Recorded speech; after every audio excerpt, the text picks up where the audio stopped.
Designed by Willy Ramp for the 2010 Formula 1 season, the Sauber C29 almost didn't happen at all. From 2006 to 2009, the team had been run by BMW, who sold the team back to its founder, Peter Sauber, very late in the 2009 season. Driven by Kamui Kobayashi and Pedro de la Rosa, who would later be replaced by Nick Heidfeld, the C29 proved itself to be very unreliable in the first half of the season, retiring or failing to start 10 times in the first 6 races. It was only after the Canadian Grand Prix that the car's reliability was able to improve and the team was able to start regularly scoring points, finishing the season P8 in the Constructors' Championship with 44 points to their name.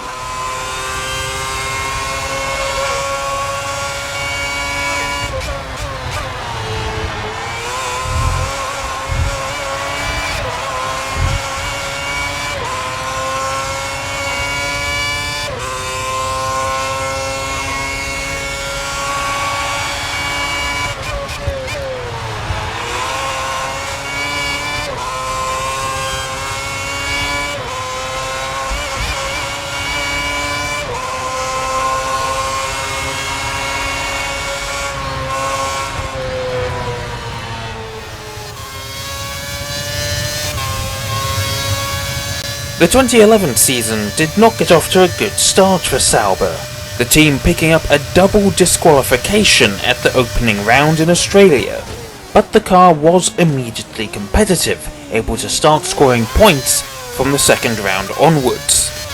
The Sauber C30 was driven by Kamui Kobayashi and rookie Sergio Perez, who missed 2 rounds after having a massive crash in qualifying at Monaco. Whilst the points came easily to the Swiss outfit in the first half of the season, the performance of the C30 declined in the second half of the year and they became harder to come by. The team eventually finished the year in P7 in the Constructors' Championship after scoring the exact same number of points as they did in 2010, only finishing P7 courtesy of Williams' fall from grace.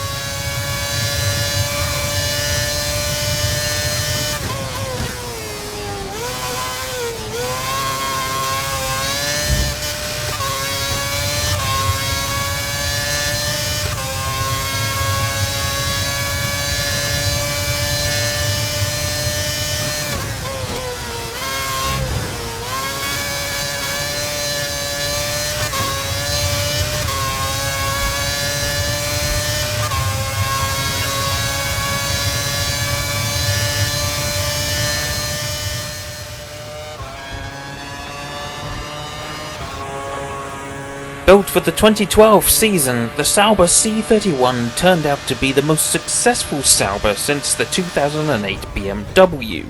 Once again driven by Kobayashi and Perez, the car was a regular though inconsistent points scorer. The car was, however, able to achieve a number of podiums, with Kobayashi scoring a 3rd place at his home race in Japan, and Perez scoring a 3rd place and 2 2nd places. The first of those 2nd places could have easily been a win had he not made a mistake. Both of those 2nd places are considered to be some of Checo Perez's finest drives in the sport, especially his hunt for a potential victory in Malaysia. The team would eventually finish the year in 6th place in the Constructors with 126 points to their name. –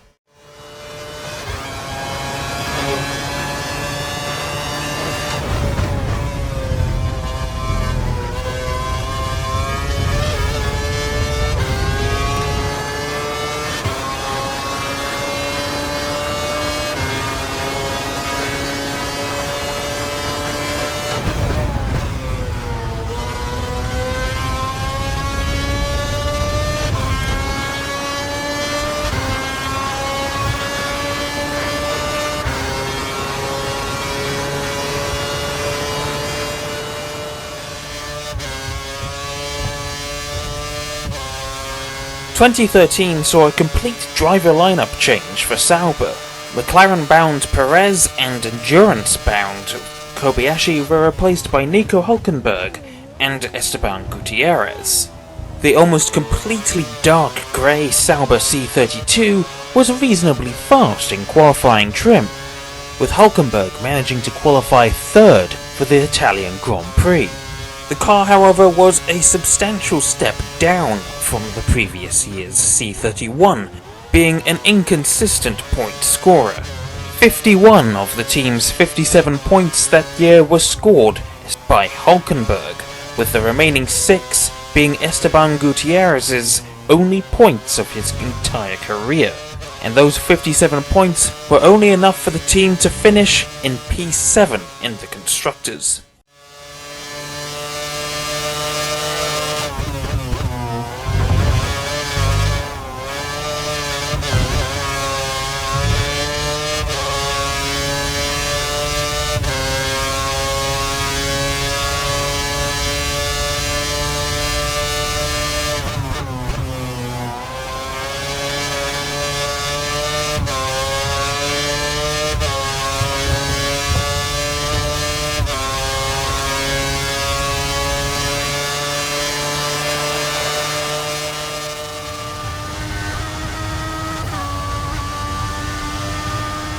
Being the first turbocharged car that Sauber had ever built, the C33 had the unfortunate distinction of being the least competitive Formula 1 car ever to roll out of the factory in Hinwell.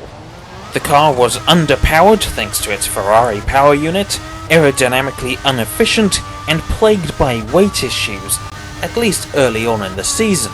These weight issues were bad enough that new driver Adrian Sutil, who had replaced Nico Hulkenberg, fasted for 2 straight days in an attempt to remain competitive. These efforts came to naught, however, as the team scored 0 points for the first and so far only time in the team's entire history, and only managed to finish in P10 in the Constructors by virtue of getting a 1 extra 11th place finish over Caterham.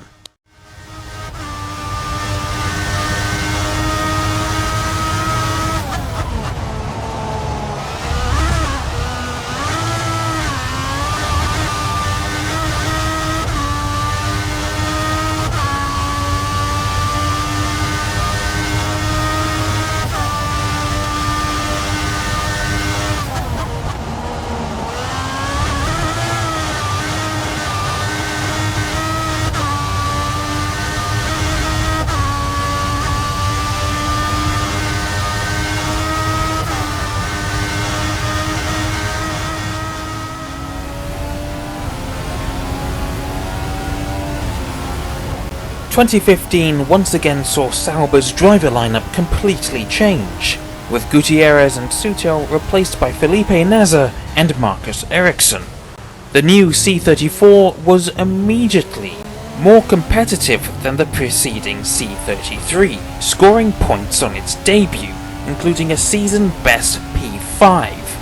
However, the consequences of finishing P10 the previous year came back to bite the team, as they were unable to develop the car quickly enough and maintain its competitiveness. The car would only score once in the 6 races following China, and it would only score above P8 twice the entire season, managing a final tally of 36 points and P8 in the Constructors.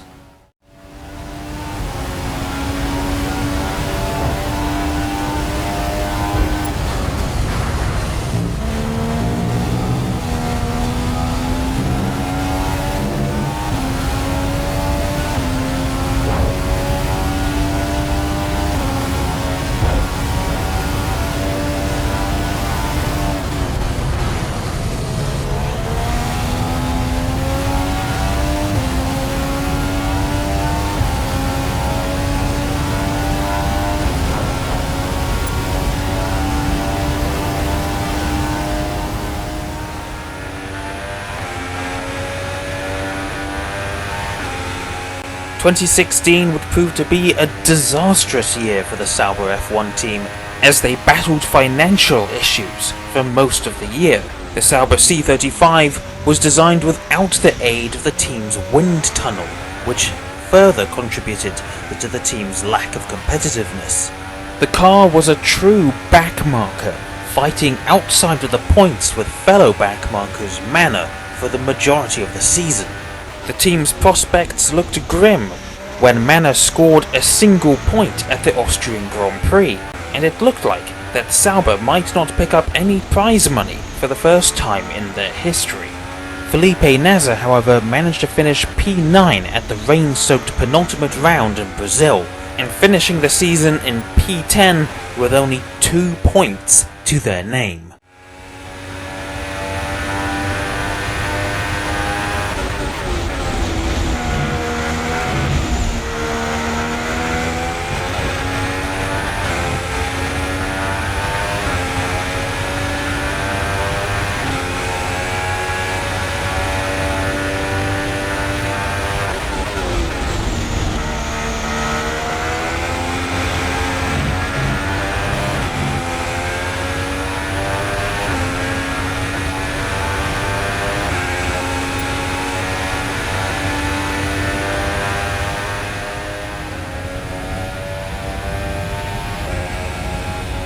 Once again designed without the aid of a wind tunnel, the 2017 C36 proved to be only slightly more competitive than its predecessor. The C36 was the first Sauber built after the team was taken over by Longbow Finance, and was almost the last Sauber to use a Ferrari engine, the team initially announcing a Honda engine deal for 2018, before strengthening their Ferrari ties instead. The car was driven once again by Marcus Ericsson, and Pascal Wehrlein replaced Felipe Nasr. Wehrlein would proceed to score all 5 of the team's points that year, and he was subsequently rewarded by being replaced the next year by Charles Leclerc. With the absence of Manor to prop up the timing tables, Sauber finished the season dead last.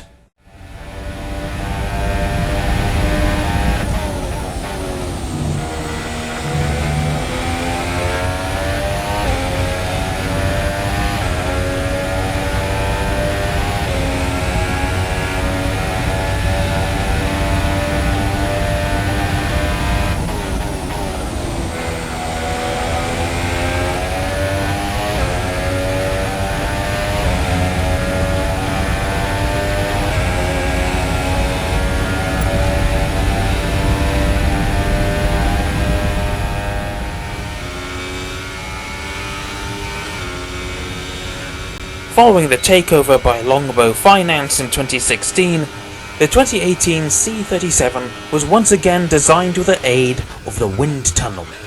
And as a result of this, the car was immediately much more competitive, and had the points to show for it at the end of the season. It was also the last Sauber to be built using the Sauber name, as the Alfa Romeo partnership that started in this year would result in a full name change for the 2019 season. Rookie Charles Leclerc would go on to show his worth that season, and would score the majority of the team's 48 points, which was enough to secure P8 in the Constructors' Championship. Marcus Ericsson would also go on to score his first points since the 2015 Italian Grand Prix.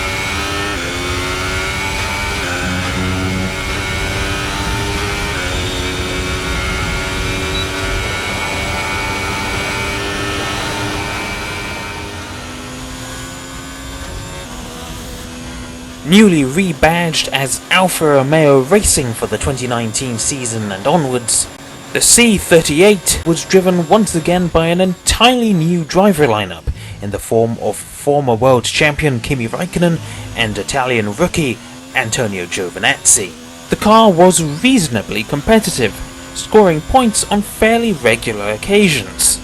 The C38 would go on to be the first Alfa Romeo Formula 1 car to lead a lap since the 183T in 1983.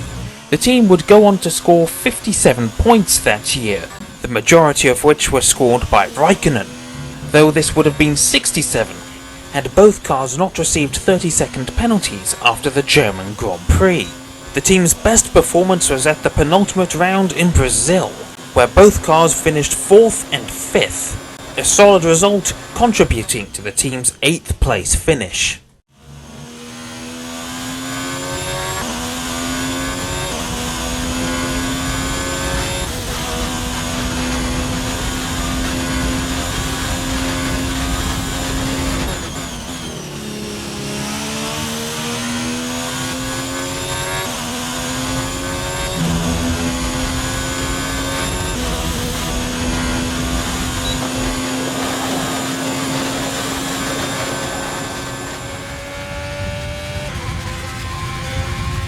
2020 would, unfortunately for Alfa Romeo, be another poor year, with the C39 being hampered by that year's underpowered Ferrari engines. This resulted in some humiliating results, with the team starting the 70th anniversary Grand Prix in 19th and 20th, the last two places on the grid, when 70 years before, at the 1950 British Grand Prix, the Alfa Romeo cars had started first and second.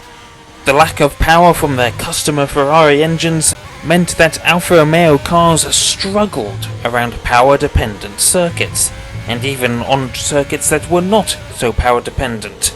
As such, the team would only finish 8th place in the Constructors' Championship by scoring just 8 points, which was 5 more than nearest competitor's Haas.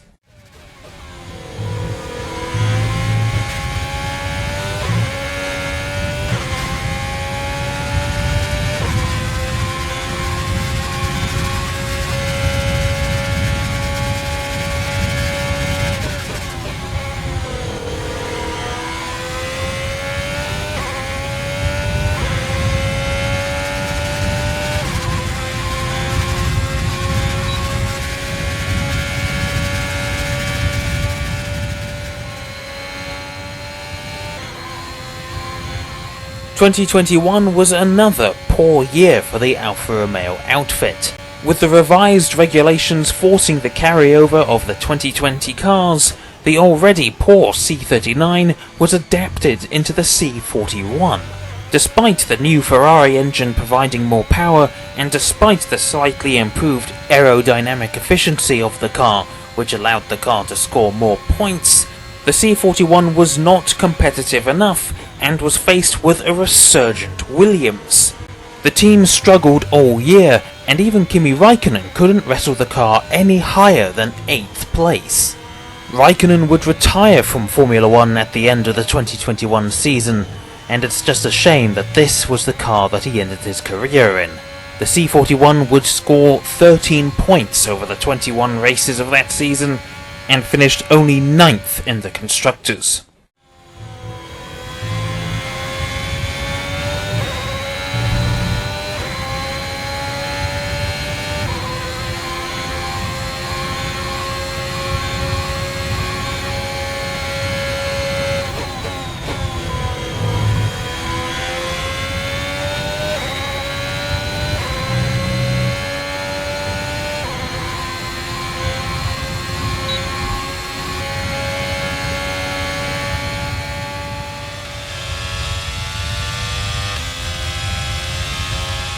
For the new regulations in 2022, Alfa Romeo once again had a fresh driver lineup to face the season with Chinese rookie Guan Yu Zhou replacing Antonio Giovinazzi, and one flying Finn replacing another, Valtteri Bottas, taking the place of the retiring Kimi Raikkonen. The C42 was fast, but quite unreliable, with some points finishes going down the drain thanks to engine issues. The team also stopped development of the car halfway through the season, and this really showed by a consistent lack of performance in the second half of the year. 51 of the team's 55 points tally would be scored before the British Grand Prix, where Guan Yu Zhou had his horrific crash. They would finish P6 in the Constructors' Championship by virtue of Aston Martin, who finished on the same number of points, not managing to score a better position than Alfa Romeo's 5th place at Imola.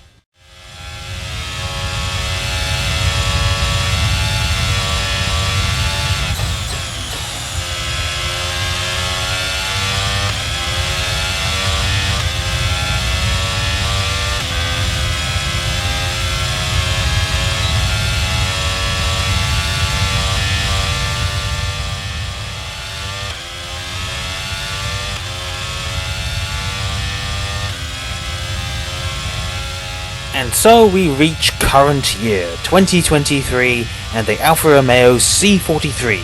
Once again driven by Valtteri Bottas and Zhou Guanyu, this will be the last car to carry the Alfa Romeo branding in Formula 1, as Sauber will soon team up with Audi for 2026.